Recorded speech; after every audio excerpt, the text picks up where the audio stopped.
We have time for a few questions or comments from folks about these ideas that came up. Because I think one of the really interesting things here, because we've asked people to talk about their visions for the future of Asian American media, sort of embedded within what Lehu and Shinae are talking about is this need for a kind of sort of these separate economies, you know, these separate Asian American economies for either funding or distribution to make sure that this stuff is getting out there. And it's interesting to counterpoint that with what say the Wong Fu guys are doing, or other folks who are using YouTube, where you know those are working on these on the sort of mainstream economies, and then we have media arts organizations and community-based folks who are working on these sort of different types of economies. And we have a comment over here from Phil Yu.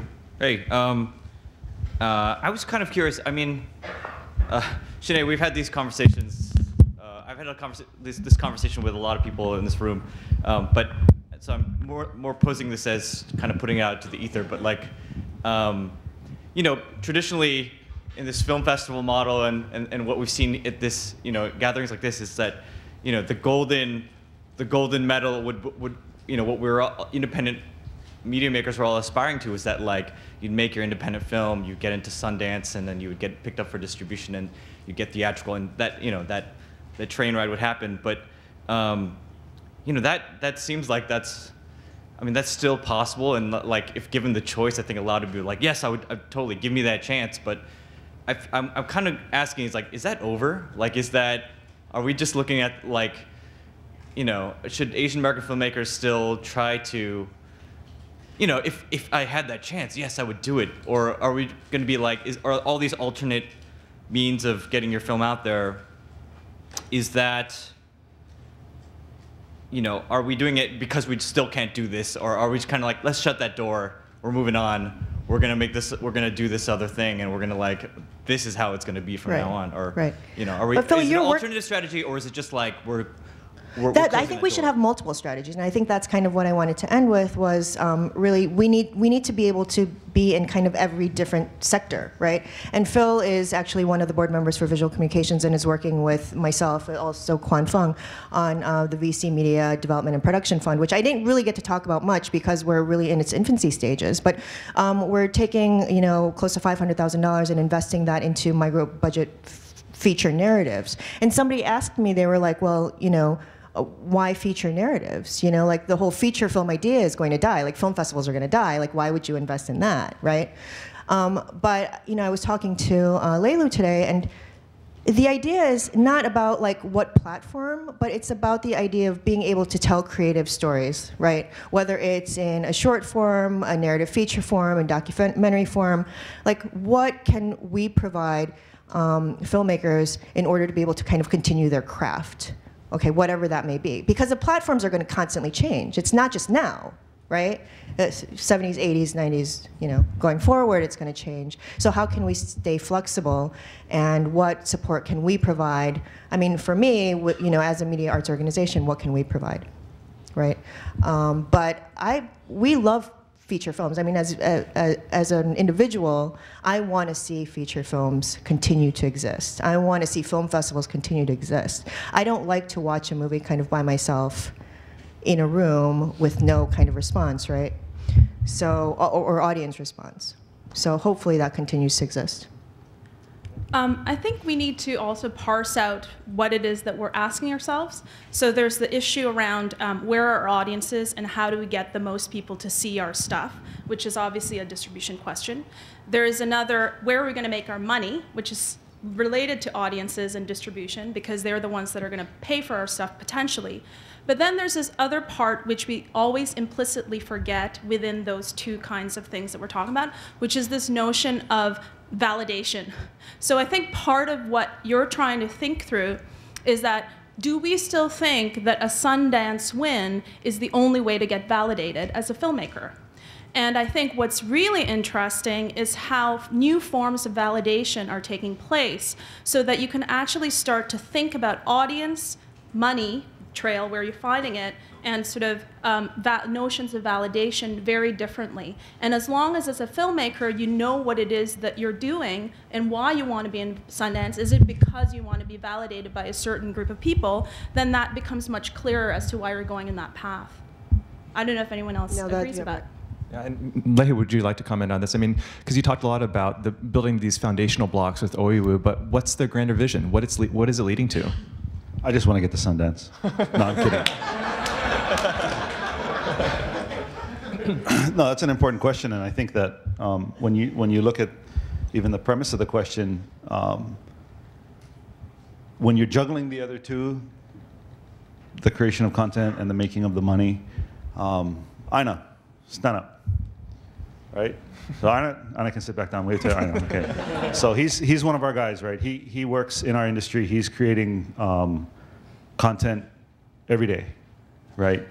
He's also there was a tweet that went by about are we losing the kids?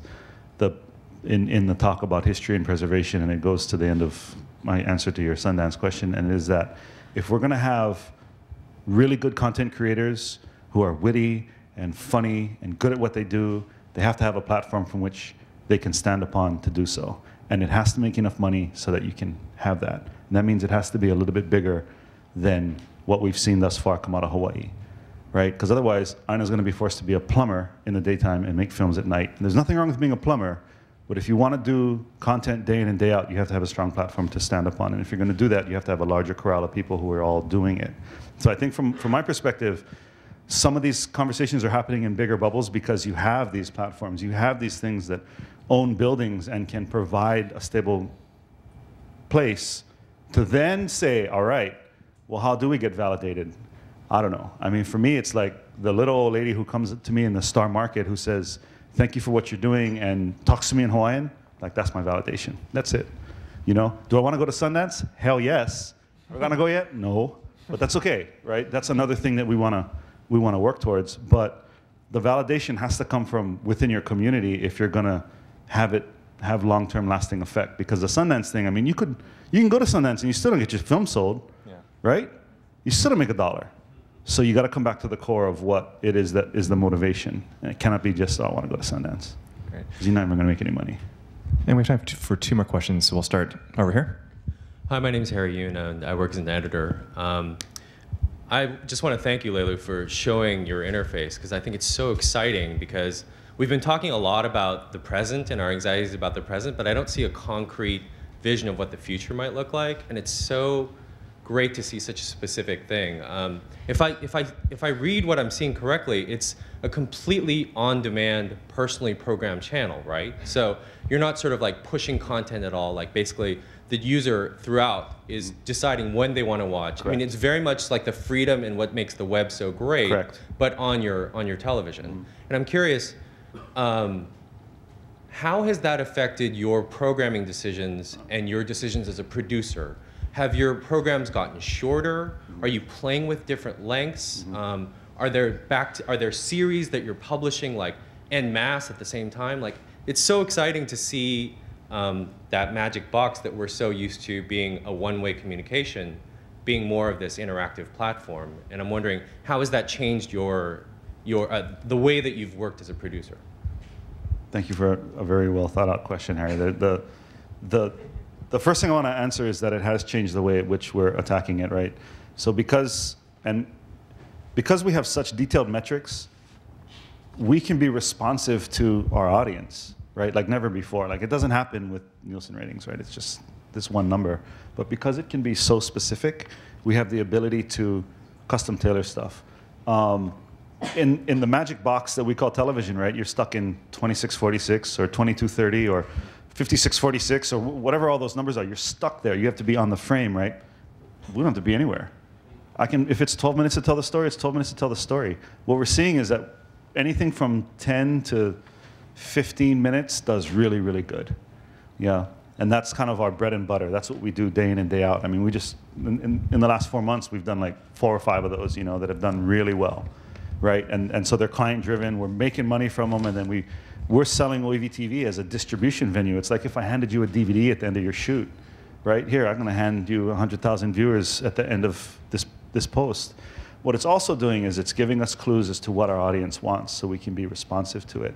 One perspective that I have is that we need a lot more children's programming, right? It's the low-hanging fruit. It's easy, right? I mean, we can redub English cartoons into Hawaiian for cheap, right? We just got to get the money together and do it.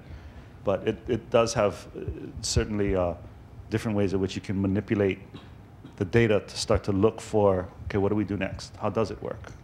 Where does it click in where, and tangentially, how do we change? Great. Thank you. And we have time for one more question. Hi, Phil Lorenzo with the San Diego Asian Film Foundation.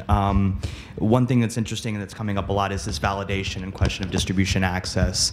But to piggyback on what Shinae is saying and to talk about the importance of festivals and preservation and all that, is that I don't want it to get lost that we should not be looking back and preserving our history too. Because even though there's a lot of excitement around YouTube, there's a lot of excitement around this new way to get content out there, I have this sense that is being forgotten by these new content creators. I have this sentiment, and I don't want to be wrong, and I want to presume to know what's going through the filmmakers that are creating YouTube content now, but I think the importance of film festivals, specifically this one, specifically BC, specific hours, is that we still have the opportunity to create community directly here.